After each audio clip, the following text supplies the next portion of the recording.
Tuning into Daily News Podcast on Mangalore today means staying ahead with insights and updates that matter. Today, we're diving into the news that shapes our community and our world. Welcome aboard. In a recent development in Vitla, a case has been lodged against BJP leader Muralikrishna Hasantadka from Sangh Parivar for allegedly threatening a couple with a sword. Harish N. from Pune filed a complaint at the Vitla police station regarding the incident.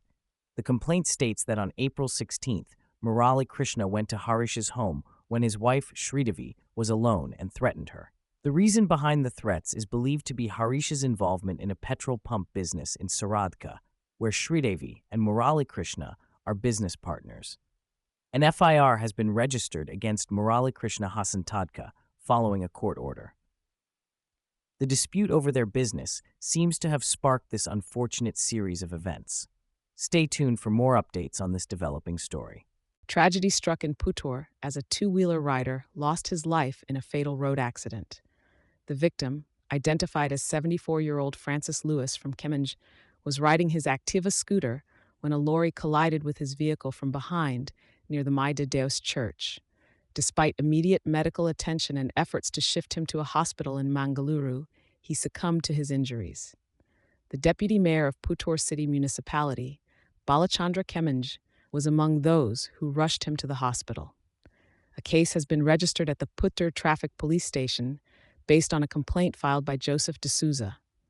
Our thoughts and prayers are with the family and friends of the deceased during this difficult time. In a significant development, Brahmavar police have apprehended 3 interstate criminals involved in a violent gold chain snatching incident in Adarsh Nagar, Warambali village. The accused, identified as Gaurish Rohidas Kirkar, Mainuddin Bagalkot, and Surjit Gautam Kaur, were arrested after a complaint was lodged by a 70-year-old woman named Padma. Padma was attacked by the criminals who snatched her gold chain worth 2.5 lakh. The police team, led by CPI Brahmavar Gopikrishna KR, successfully captured the culprits with the help of officers from Yellapur. The arrested individuals will be presented before the court to face legal proceedings. This swift action by the police has ensured justice for the victim and serves as a warning to criminals operating in the area. In a tragic incident in Hebri Taluk, a young man named Sanketh Shetty lost his life after he accidentally slipped and drowned in the Seethanadi river at Thingal. Sanketh, aged 24 and son of Sudhakar Shetty from Kinigudi, Hebri, was spending time with friends by the river when the unfortunate incident occurred. He was a dedicated worker in the Rehabilitation Division for Persons with Disabilities in Hebri Gram Panchayat and actively involved in social organizations like Hebri JCI. Sanketh was known for his cheerful demeanor and friendly personality, making this loss deeply felt in the community. Residents in Mangaluru are encountering difficulties in availing the Gruha Jyothi Scheme due to multiple Aadhaar numbers linked to all-electric home meters.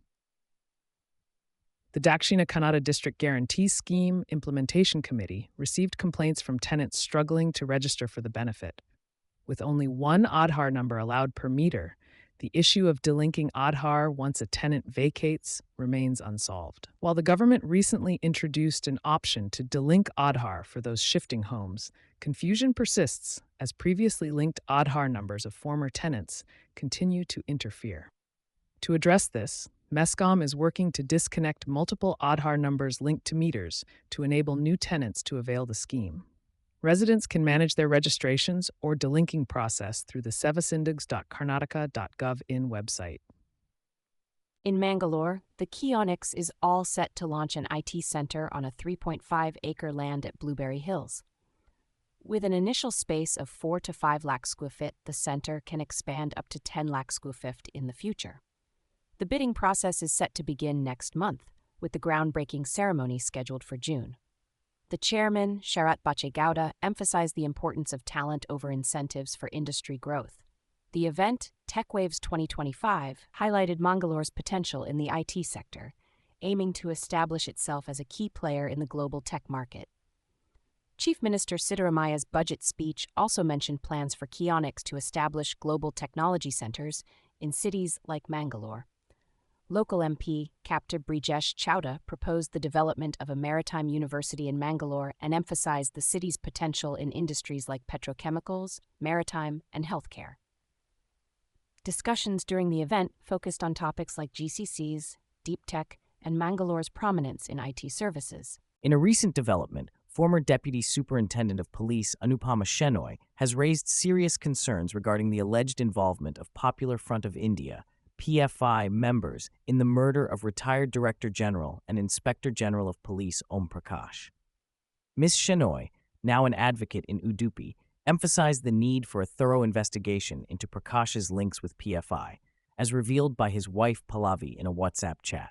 She also suggested that political pressure may have led to the inclusion of PFI members in the police force. Ms. Shenoy, who resigned in 2016 after disagreements with a minister, highlighted that had action been taken on her past complaints, Prakash's life could have been saved. She further pointed out the possibility of threats by PFI members to coerce Pallavi into admitting her involvement in the murder. Ms. Shenoy has written to the current DGIGP, Alok Mohan, urging for an inquiry into the matter. Mangaluru, April 27, 2025. Indian Navy showcases its might in the Arabian Sea with successful anti-ship firings, demonstrating readiness for precision strikes. The Kolkata-class destroyers and Nilgiri and Krivat-class frigates prominently featured in the drills, displaying India's combat readiness to safeguard national interests. The recent displays come amidst escalating tensions with Pakistan following the tragic Pahalgam terror attack. In response, India has ordered the return of Pakistani nationals and suspended key agreements. Despite provocations, India has effectively retaliated against ceasefire violations along the line of control. Prime Minister Narendra Modi, speaking on the attack, expressed solidarity with the victims and vowed to confront terrorism relentlessly. Stay tuned as Mangalore Today brings you the latest updates on this escalating situation. Mangaluru Today brings you the latest updates from the political arena in Bengaluru. Karnataka Chief Minister Siddaramaiah has clarified his stance on a war with Pakistan, following controversial remarks he made recently. The Congress veteran emphasized that while he believes war is not the solution, if inevitable, the country must be prepared to take action. The opposition BJP has strongly criticized Siddaramaiah, with leaders labeling him as Pakistan Ratna and accusing him of garnering praise from Pakistani media. In response, former Chief Minister B.S. Yediyurappa condemned the statements, urging Siddaramaiah to apologize and unite the nation. The Congress party distanced itself from the Chief Minister's remarks, emphasizing the need for unity in the face of recent terror attacks. The aftermath of the terror strike at Baisaran Valley has escalated tensions, with both India and Pakistan taking strong measures. Prime Minister Narendra Modi has vowed to track down and punish the perpetrators, receiving support from the leader of the opposition, Rahul Gandhi. Stay tuned to Mangaluru Today for more updates on this developing story. In response to the recent terrorist attack in Kashmir, Indian Prime Minister Narendra Modi has engaged in multiple phone calls with world leaders, hinting at a potential military action against Pakistan. Despite not publicly naming the perpetrators, India has been building its case for intervention, citing historical links between Pakistan and terrorist groups. With little global pressure to constrain its response, India is moving towards potential conflict, risking escalation with its nuclear-armed neighbor. While calls for restraint and mediation have been made, major powers are preoccupied with other crises, leaving India with more leeway for action. The situation bears similarities to past tensions, with Pakistan vowing to retaliate against any Indian strikes. As tensions rise, the international community remains on edge, uncertain of the potential consequences of military action in the region. Tensions rise along the line of control as Pakistan violates ceasefire for the third consecutive night in Jammu and Kashmir. Pakistani troops engaged in unprovoked firing, prompting a swift response from the Indian Army in areas near Tutmari Gali and Rampur sectors. The exchange of small arms fire intensified the situation along the low sea.